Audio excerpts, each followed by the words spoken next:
Bonjour à toutes et tous. Après des décennies de renoncement, notre République vacille.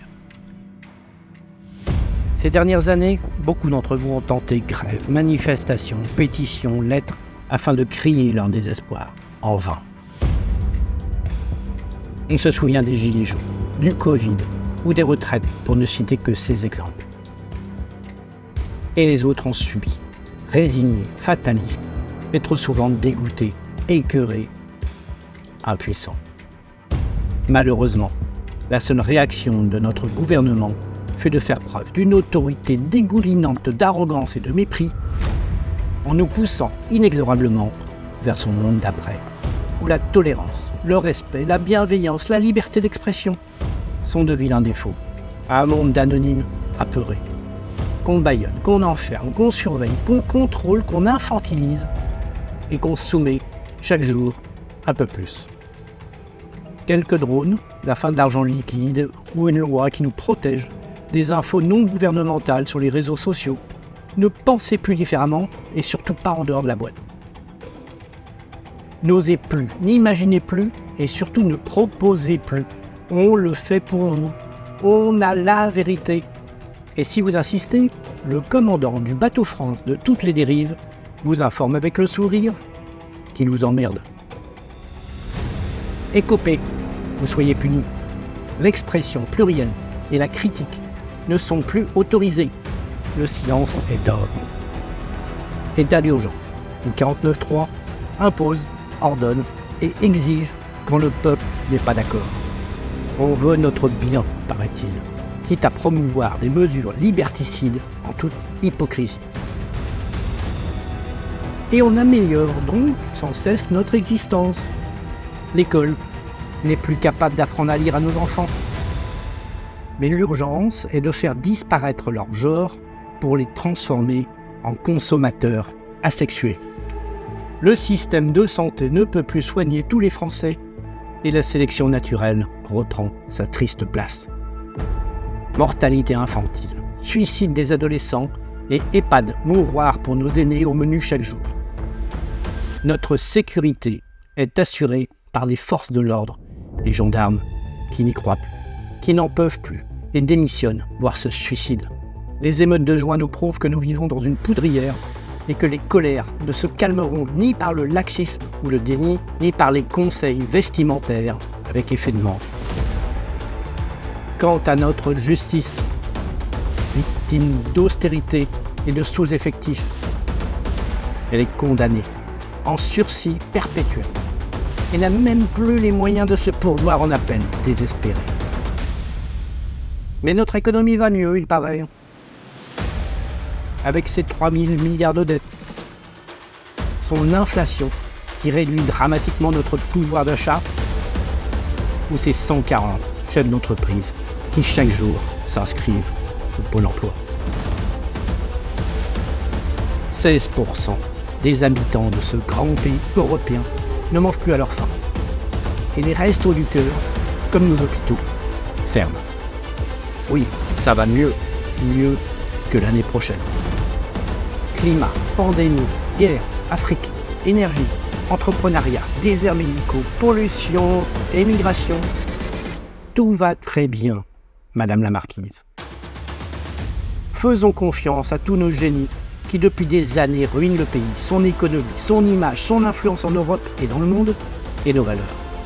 Chaque jour, et depuis trop longtemps, ce gouvernement de communicants professionnels passe son temps à détruire les thermomètres pour faire disparaître toutes les fièvres.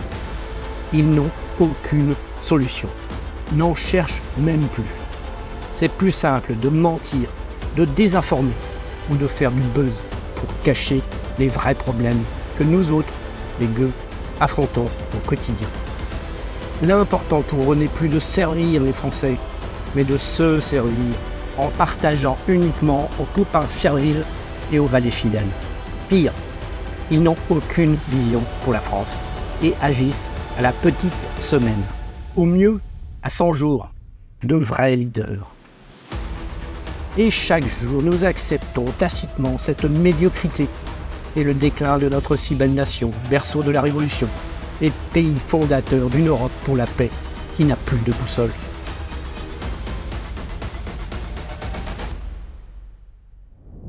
Nous cautionnons ce déni des réalités avec lequel on nous berce. On nous hypnotise, on nous façonne pour nous rendre sages, dociles, soumis. Oui, nous sommes leurs complices. L'essentiel est invisible avec les yeux qui refusent de voir. Mais il suffit d'égoutter notre cœur pour le comprendre. Nous acceptons. Nous sommes complices. Et jour après jour, les prix flambent. Et nous en payons le prix fort. Parce que nous refusons, en fait, d'exister. Par peur, par facilité ou par lassitude. Nous devenons des anonymes qu'on identifiera bientôt par un QR code. À la fois simple produit de consommation et consommateur, qui se fait volontairement traire et saigner comme de bonnes bêtes de somme. Impôts, essence, taxes, nourriture, électricité. Payez, vous le pouvez ? Non. Payez, car vous le méritez bien. C'est votre devoir. Et peut-être, un jour, une retraite régulièrement repoussée vous sera généreusement accordée. Ou une place au cimetière, à défaut de lit dans les hôpitaux. Ça tombe bien. Car il faut désengorger nos urgences et il n'y a plus de lits, plus de soignants, plus de médicaments. C'est plus économique. Donc c'est le meilleur et seul choix, dit Bercy. Merci Bercy. Rassemblement et en marche les veaux, bœufs et moutons vers cet horizon que par définition nous n'atteindrons jamais et qu'on veut nous vendre. Voilà ce que disent ouvertement tous les partis politiques. Ils nous promettent le paradis, même s'il ressemble à un abattoir. Certains vous promettent même la renaissance, dans l'au-delà. Dans leur nouveau monde, ont-ils déjà tiré un trait sur le nôtre ou nous prennent-ils déjà pour des zombies ? On veut nous faire oublier que le pouvoir des gens d'en haut dépend uniquement de l'obéissance des gens d'en bas. Descendants de nous. Et ils ont presque réussi, ne trouvez-vous pas ? Existe. La vie est une maladie mortelle dont aucun de nous ne sortira vivant. Survivre est insuffisant. Décidons de la vivre, ayons des rêves et des projets. Existent les promesses d'un avenir radieux où les pseudo-préférendums, ça suffit. Exigeons le retour au dialogue citoyen et une vraie démocratie. Existe. Imposons une politique où l'humain est au centre des choix et des décisions. Existe et résiste. Prouve que tu existes. Rejoins-nous et bats-toi. L'avenir n'est pas ce qui nous attend, mais ce que tu vas faire. Et puisque beaucoup se décident à Strasbourg, paraît-il, ce sera notre première bataille. Rejoignez-nous, aidez-nous et surtout, aidez-vous en choisissant d'exister. À très vite mes amis, mes concitoyens. Il y a toujours de l'espoir quelque part.